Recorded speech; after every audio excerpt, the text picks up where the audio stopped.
आज हम बात करने वाले हैं पुरी की एक ऐसी कहानी की जो सच कहूं तो एक गहरा रहस्य है, एक सच्ची आस्था की कहानी। और ये कहानी एक बड़ा सवाल खड़ा करती है, क्या भगवान नियमों से बंधे हैं या फिर दोस्ती से? चलिए पता लगाते हैं। और देखिए, कहानी की शुरुआत ही होती है एक बहुत ही चौंकाने वाले सवाल से। सोचिए जरा, जगन्नाथ मंदिर में उस रात कुछ ऐसा हुआ था जिसने ना सबको हिलाकर रख दिया था। और सवाल बस एक ही था, आखिर भगवान ने चोरी क्यों की? जी हां, आपने सही सुना। तो हुआ ये कि मंदिर के ठीक बाहर एक छोटा सा बच्चा मिला। कांप रहा था बेचारा। नाम था उसका नीलू। अब सब उससे पूछ रहे थे कि भाई, मंदिर का सारा भोग, सारा प्रसाद कहाँ चला गया? और उसने उसने इतनी मासूमियत से जवाब दिया, आज मेरे दोस्त को भूख लगी थी, बस। तो उस रात की कहानी कुछ यूं थी। मंदिर से भोग गायब, एक पवित्र जगह पर ऐसा होना, और ऊपर से एक अनाथ लड़के का वो दावा जिस पर कोई भी यकीन नहीं कर पा रहा था। अब देखिए, मामला कितना अजीब था। मंदिर के दरवाजे अंदर से बंद थे, अच्छी तरह से। फिर भी सारा का सारा भोग, लड्डू, फल, मिठाइयां, सब कुछ गायब। और बाहर कौन मिला? सिर्फ नीलू, जिसके हाथ में एक आधा खाया हुआ लड्डू था। सबसे बड़ा सवाल तो यही था कि भाई, जब दरवाजे अंदर से बंद थे तो कोई अंदर गया कैसे?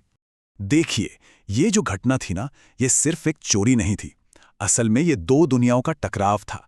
एक तरफ थे मंदिर के कठोर नियम और दूसरी तरफ थी एक बच्चे की निश्चल दोस्ती, उसकी मासूम भक्ति। तो अब सवाल ये खड़ा हो गया था कि भक्ति का असली मतलब है क्या? और यहीं पर आस्था के दो बिल्कुल अलग अलग रास्ते आमने सामने आ गए थे।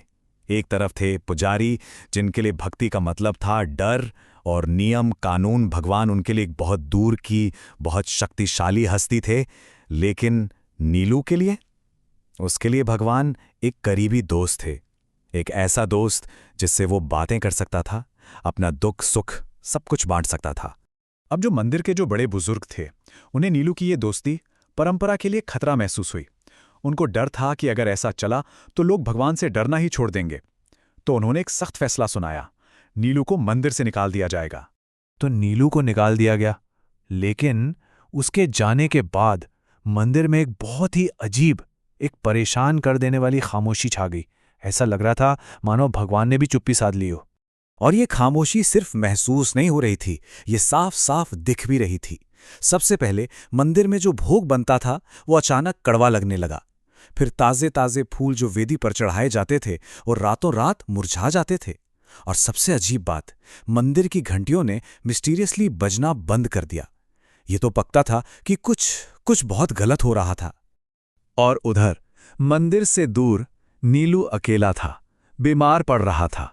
और ये देखकर सबके मन में, शायद हमारे भी मन में, एक ही सवाल उठता है, अगर भगवान सच में उसके दोस्त थे तो फिर वो उसे इतना कष्ट क्यों होने दे रहे थे? और बस यहीं पर एक कहानी अपने क्लाइमैक्स पर पहुंचती है। एकदम तोड़ते हुए लड़के के कुछ आखिरी शब्द और मुख्य पुजारी का एक सपना, एक ऐसा सपना जो हर सवाल का जवाब देने वाला था।